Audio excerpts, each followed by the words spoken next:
Bonjour Véronique, bienvenue en tête à tête avec la migraine. Allô Lise. Alors, j'aimerais que tu nous parles un petit peu de la mission de Migraine Québec pour débuter. Oui, en fait, Migraine Québec, on est un organisme sans but lucratif. Donc, on a une mission qui a été révisée récemment, en fait, parce qu'on vient de fêter notre 10e anniversaire.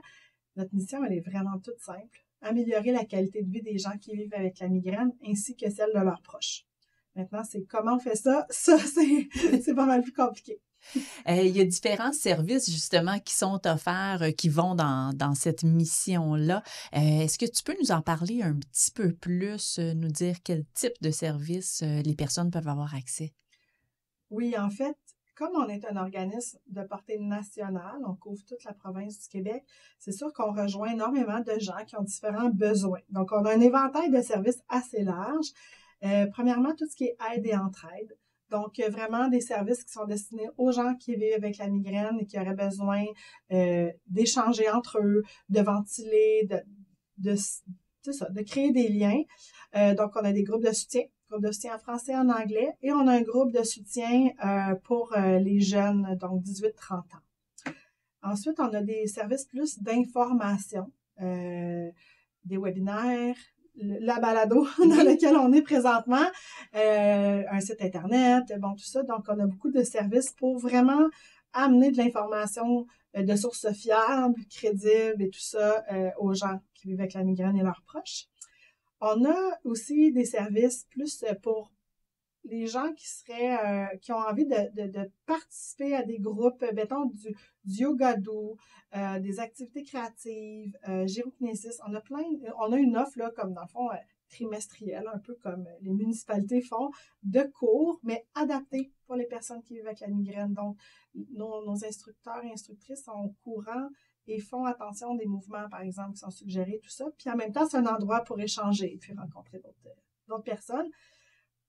Après, l'offre de service, elle est beaucoup plus large. On a aussi un groupe d'échange sur Internet qui s'appelle Partage Migraine Québec.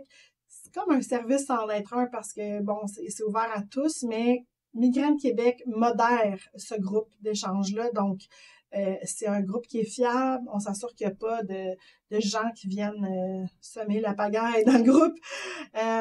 Puis ça se trouve sur Facebook, c'est Sur bien Facebook, ça? exactement. C'est un groupe privé. Donc, il y a des questions à remplir pour adhérer au groupe. Finalement, ben, il y a des services qui sont peut-être un petit peu moins tangibles pour les gens, mais qui sont quand même importants. C'est que nous, on a tout un pan de notre travail qui est en arrière-scène, au niveau plus gouvernemental, on pourrait dire défense des droits des patients. Donc, travailler à faciliter l'accès à des soins, des traitements et tout ça. Donc, c'est sûr que c'est pas un service sur lequel tu peux t'inscrire ou faire quelque chose, mais au final, ça reste que c'est quelque chose qui va bénéficier la population de personnes qui vivent avec la migraine. Puis l'organisme Migraine Québec se compose de plusieurs personnes. Est-ce que tu peux nous parler un peu qui fait partie de l'équipe de Migraine Québec? Oui, en fait, on a une équipe qui est très large puis à la fois très petite. Dans notre équipe de travail, on n'est que 3 personnes, on va dire, vraiment dédiées là, à la mission. Là. Puis, on est tous des professionnels de différents horizons. Mais ce qui fait la beauté de Migraine Québec, c'est que c'est beaucoup plus large. On travaille premièrement avec plusieurs pigistes qui viennent enrichir notre équipe de travail, puis qui amènent chacun des expertises. On a, par exemple, une travailleuse sociale, une ergothérapeute, quelqu'un qui est spécialisé en physiothérapie. Donc, des gens qui ont des expertises qui sont pertinentes pour apporter de l'information et nous aider à développer nos services. Ensuite de ça, ben c'est sûr qu'on a nos bénévoles. C'est pour nous des gens qui font partie de notre équipe aussi. Et on a notre équipe de modératrices. Tantôt, je parlais du groupe Partage Migraine Québec. Je l'ai dit au féminin parce que c'est toutes des filles. Fait qu'on a comme nos équipes de bénévoles aussi qui sont importants. Puis on a notre CA dans lequel on a des professionnels qui viennent apporter là, une expertise différente, mais je pense entre autres à des neurologues. On collabore avec des neurologues spécialisés en médecine des céphalées. Notre présidente est neurologue, on a un administrateur qui est neurologue, on a une collaboratrice qui est pas dans le CA, mais qui est aussi une neurologue, donc dans des comités là, plus médicaux. Donc, on a la chance d'être vraiment bien entouré, puis d'avoir une belle mixité à la fois de spécialistes, mais à la fois aussi de gens qui vivent avec la migraine, qui comprennent les enjeux, qui peuvent partager leur vécu. Puis ça, c'est super important pour nous de rester bien, bien ancrés dans ce qui se passe sur le terrain. Je réalise que tantôt, quand on a parlé des services, j'ai oublié de te poser une question très importante qui est comment on peut faire pour avoir accès à ces services-là? Oui, en fait, la majorité des services là, qui demandent une inscription, par exemple, si on parle de cours de yoga, tout ça, ces services-là, ils sont accessibles à nos membres. Donc, la façon la plus facile, c'est d'adhérer à Migraine Québec, puis c'est gratuit. Donc, c'est tout simple, il faut aller sur le site Internet. Il y a un endroit pour dire, c'est écrit devenir membre, un petit formulaire à remplir, c'est pas plus compliqué que ça. Pour nous, c'est important que les gens qui adhèrent à Migraine Québec parce que ça nous permet de mesurer la portée de nos actions. Donc, c'est une petite étape pour les gens, mais c'est gros pour nous, pour pouvoir faire reconnaître Migraine Québec plus au niveau du gouvernement, tout ça. Sinon, c'est sûr qu'on a des services qui sont accessibles à tous, là, toute l'information. Si on parle du groupe de partage Migraine Québec, il n'est pas nécessaire d'être membre de Migraine Québec pour aller sur Facebook puis s'inscrire à ce groupe-là, ce qui des fois crée de la confusion aussi, mais donc, c'est ça, je dirais, en cas de doute, prenez pas de chance, inscrivez-vous à Migraine Québec, puis comme ça, automatiquement, vous allez avoir accès à toute notre offre de services. Donc, tous ces services-là, j'imagine que c'est des services qui se sont ajoutés au fil des années.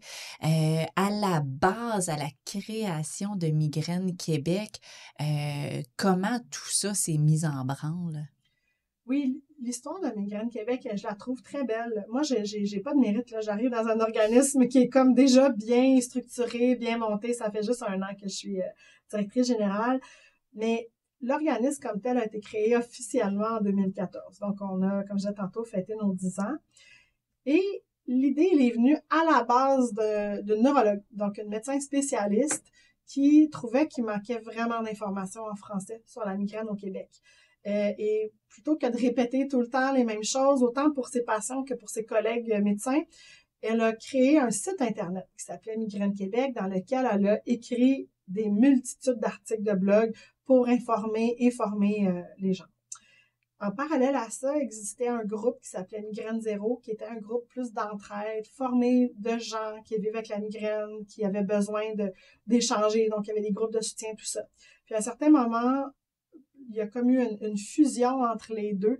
Il y a eu des alliances. Docteur Leroux, qui était la médecin spécialiste qui a créé Migraine Québec, avec Louise Hull, qui était une patiente qui vivait avec la migraine et qui était dans Migraine Zéro, et Docteur Heather Pym, qui est une autre médecin spécialiste, neurologue spécialisée en médecine des céphalées. Les trois se sont unis et on dit, bon, faisons un OBNL avec ça. Ils sont allés enregistrer l'OBNL Migraine Québec tel qu'on le connaît.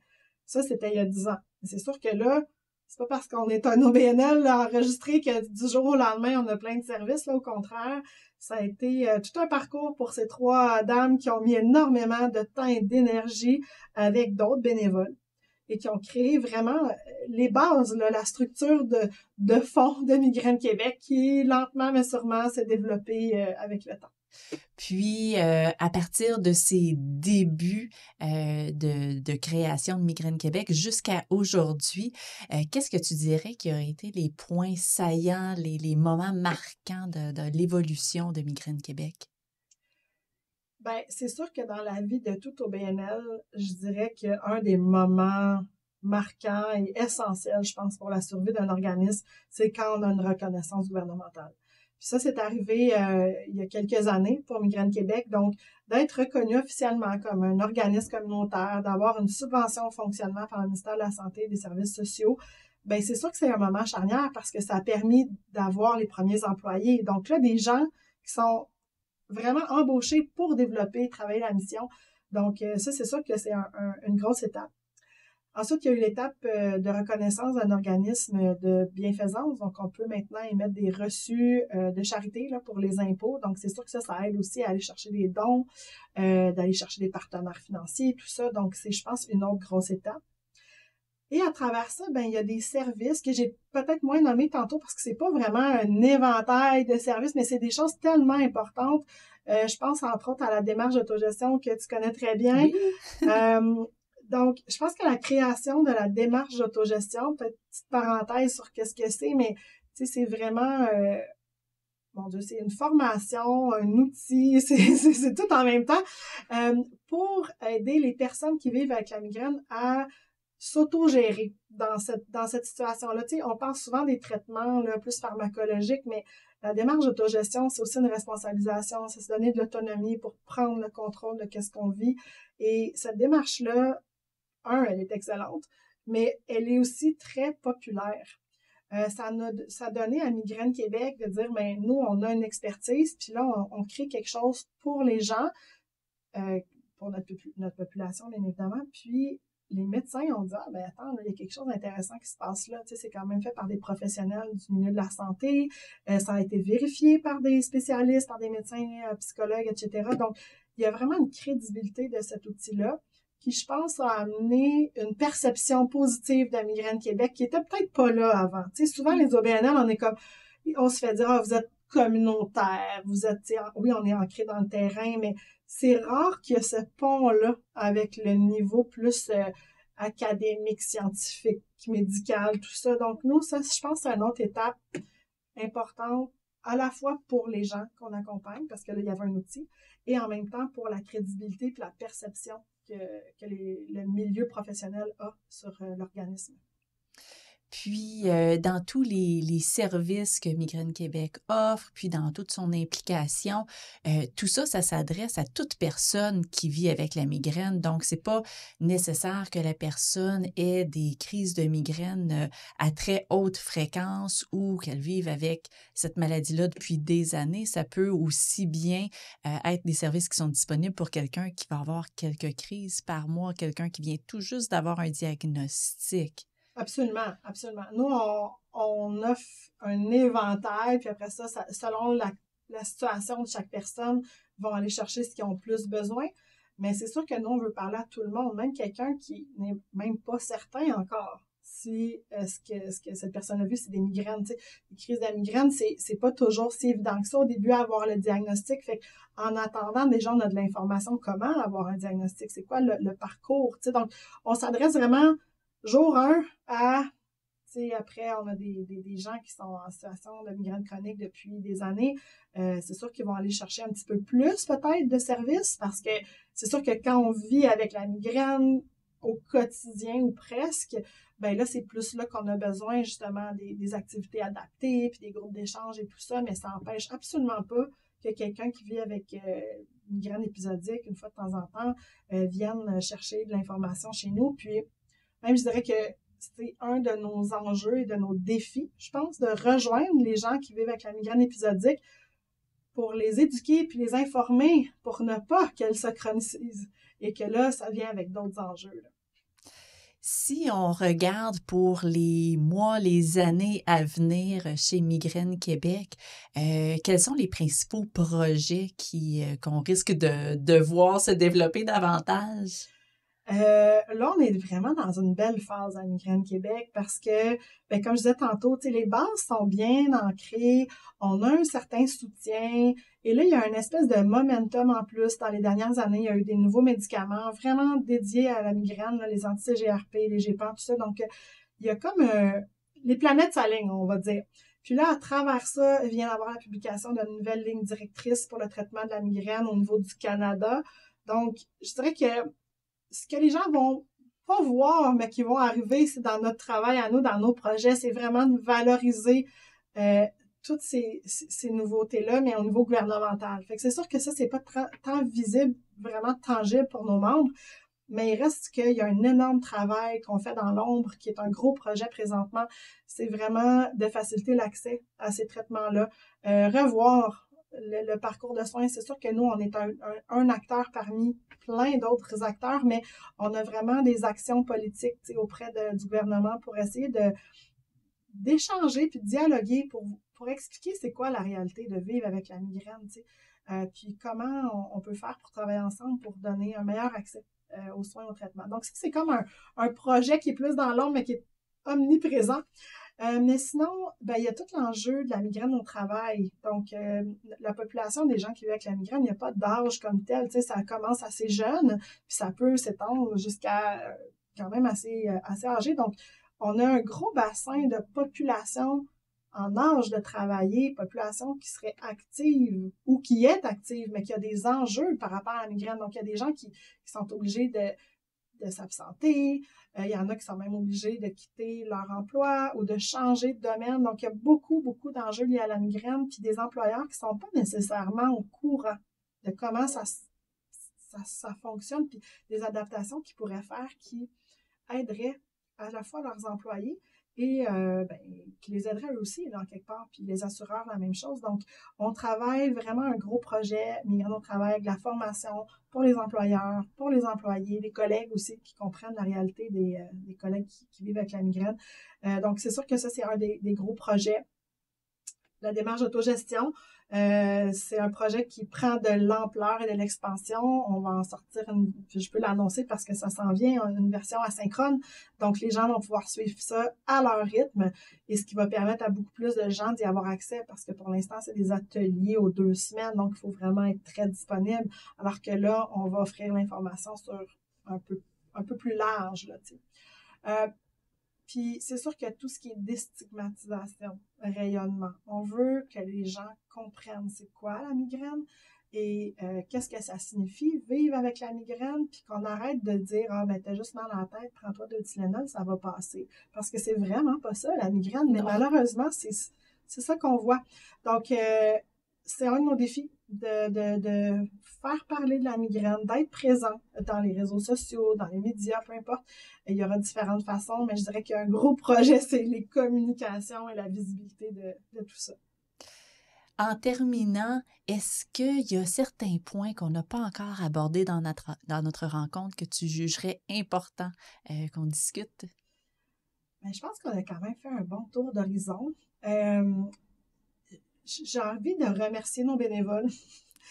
J'ai dit tantôt qu'on avait des bénévoles qui collaborent avec nous, mais c'est quand même rendu assez rare dans notre société d'avoir des gens qui donnent de leur temps, qui veulent collaborer, puis qui sont impliqués. Puis moi, ça me fascine à quel point à Migraine Québec, on a des gens engagés. Puis c'est vraiment grâce à eux qu'on peut se permettre d'aller dans des dossiers plus politiques, des dossiers qui demandent plus de stratégie parce que eux sont là pour assurer la base et le fonctionnement. Tu sais, on est une petite équipe, comme je disais tantôt, on est 3 personnes là, vraiment embauchées pour ça. Donc, sans nos bénévoles, ben c'est sûr qu'il y a beaucoup de choses qui ne pourraient pas être offertes, puis on n'aurait pas l'ampleur qu'on a présentement. Puis je pense qu'il faut le souligner parce que c'est quand même assez unique. Puis un peu le même principe, tu sais, pour tout ce qui est nos collaborations, le lien médecin, personne qui vit avec la migraine, c'est quand même, on a une chance inouïe, puis je pense qu'il faut prendre le temps de reconnaître ça, puis de remercier les gens qui sont là pour nous.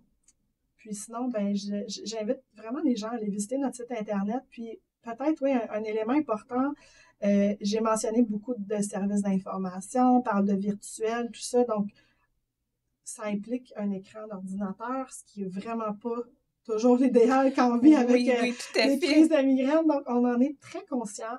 C'est pour ça que on a déjà amorcé, mais on va encore plus mettre l'accent là-dessus, c'est que tous nos services d'information vont être offerts à la fois en format audio et vidéo ou lecture. Donc, on parle du site Internet, c'est une vraie bibliothèque, là, notre site Internet, mais là, je comprends que quelqu'un qui est en crise de migraine n'a pas nécessairement envie d'aller lire pendant des heures sur son téléphone. Là, c'est vraiment pas une bonne idée. Alors, on est en train d'enregistrer des versions audio de nos principaux articles. La balado qu'on enregistre aujourd'hui, les vidéos et audio. La démarche d'autogestion, ben, les modules sont audio.